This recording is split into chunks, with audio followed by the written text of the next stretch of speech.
Bonjour Monsieur Guillaume. Bonjour. Donc je vais vous poser une première question. Et ma première question c'est pourquoi ? Pourquoi avoir initié cet événement Chope ton taf au sein de la ville de Suresnes ?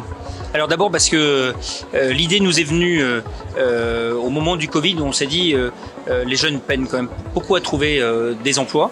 L'accès n'est pas aussi simple que ça malgré toutes les institutions qui existent, hein, mais qui ne sont pas d'un accès naturel forcément pour les jeunes. Et puis ensuite on a ici beaucoup d'entreprises, notamment dans la zone de Paris-Ouest La Défense, hein, qui couvre évidemment toutes les villes qui sont autour de la Défense et qui participent d'ailleurs à cette deuxième édition de Chope ton taf. Et on s'est rendu compte qu'il y avait énormément de besoins de recrutement.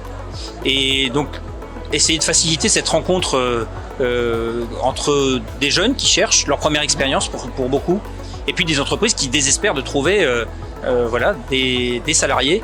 Et donc tout ce qu'on peut faire, nous, ville, pour en proximité favoriser cette rencontre, on le fait. On le fait ici avec beaucoup d'entreprises et avec des modes extrêmement innovants, puisque vous avez à la fois non seulement des portes ouvertes dans une quarantaine d'entreprises, mais aussi de l'exercice virtuel. Vous avez dans la cour de l'hôtel de ville un simulateur de conduite d'autobus pour se former. Là aussi, énormément d'autobus ou de camions d'ailleurs, énormément de besoins. Vous avez de l'entretien virtuel, avec des casques de réalité virtuelle. Vous avez aussi des ateliers pour apprendre à faire son CV, prendre sa photo, enfin tout ce qui peut permettre de faciliter le contact. Et ensuite la rencontre ici derrière moi dans la salle des fêtes où vous allez les jeunes vont pouvoir rencontrer à la fois des entreprises mais aussi des centres de formation. C'est vrai que c'est assez étonnant justement de retrouver un salon comme ça en direct, en live sur les réseaux sociaux, sur Twitch, sur TikTok, et avoir aussi à disposition des casques de réalité virtuelle, des réalités augmentées. Enfin, je trouve que c'est vraiment sympa l'action qui a été menée aujourd'hui. Et deuxième question que j'aimerais vous poser, c'est quelles actions vous êtes amenés à poser pour favoriser l'accès à l'emploi des jeunes au sein de Suresnes ?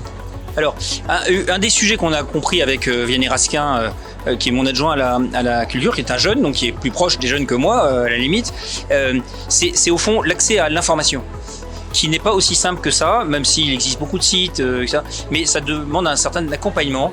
On a ici à Suresnes beaucoup développé depuis des années une vraie politique de la jeunesse avec beaucoup de points de contact, que ce soit des points physiques, mais aussi des points virtuels. Et donc l'idée c'est de les amener vers l'information et puis de les accompagner. Pour cela on s'appuie beaucoup sur des associations qui ont la confiance des jeunes.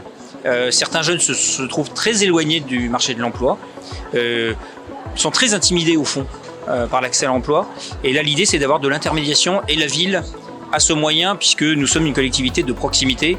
On connaît nos habitants, les habitants nous connaissent, on espère qu'ils nous font confiance et c'est au fond de cette relation de confiance qu'on arrive à créer ce lien, le créer avec les jeunes d'abord, pour leur dire voilà, on peut vous apporter de l'information, on travaille beaucoup avec les missions locales, avec Pôle emploi, avec toute une série d'associations et d'institutions, mais aussi on a une politique d'attractivité des entreprises. Et ici, on a un bassin d'emploi, on a plus de 30 000 emplois ici à Suresnes, qui cherchent aussi, des entreprises qui cherchent aussi des salariés. Et c'est l'occasion de créer ce lien aussi avec ces entreprises et leur dire, voilà, on a des jeunes ici à Suresnes et dans la zone d'emploi, hein, qui est en gros celle autour de la Défense, on peut se porter fort aussi pour des jeunes, pour leur montrer que voilà, ce sont des jeunes parfois qui ont l'air un peu éloignés, qui peuvent faire un peu peur à certains employeurs, et leur dire mais nous on les connaît, on sait de quoi ils sont capables, et faites-leur confiance, donnez-leur cette chance. Super, merci beaucoup, très intéressant. Et pour conclure notre échange, je vais vous poser une dernière question, un peu plus personnelle. Quels conseils vous aimeriez donner justement aux jeunes, comme vous l'avez dit, qui peuvent parfois être intimidés par l'entrée dans le secteur du travail? Quels conseils vous avez à leur donner? D'abord, c'est qu'ils aient confiance dans l'avenir. Quand on est jeune, qu'on a de l'énergie, qu'on est prêt à travailler dur, il faut y aller. Et puis il faut se lancer, il ne faut pas avoir peur de se tromper de voie, de l'échec. Des échecs, il y en a partout et surtout on apprend beaucoup de ses propres échecs. Et donc allez-y, foncez, profitez-en, c'est une magnifique opportunité de choper leur taf, comme on dit ici à Suresnes. Donc foncez, prenez des risques, allez interroger les gens ici à Suresnes, que ce soit en virtuel sur la plateforme ou ici en physique, sont là pour accueillir des jeunes, accueillir des démarches. Et puis, si possible, essayer de créer une belle aventure pour eux. Voilà. Donc, bienvenue à Suresnes, et puis sur la plateforme. Et puis, allez-y.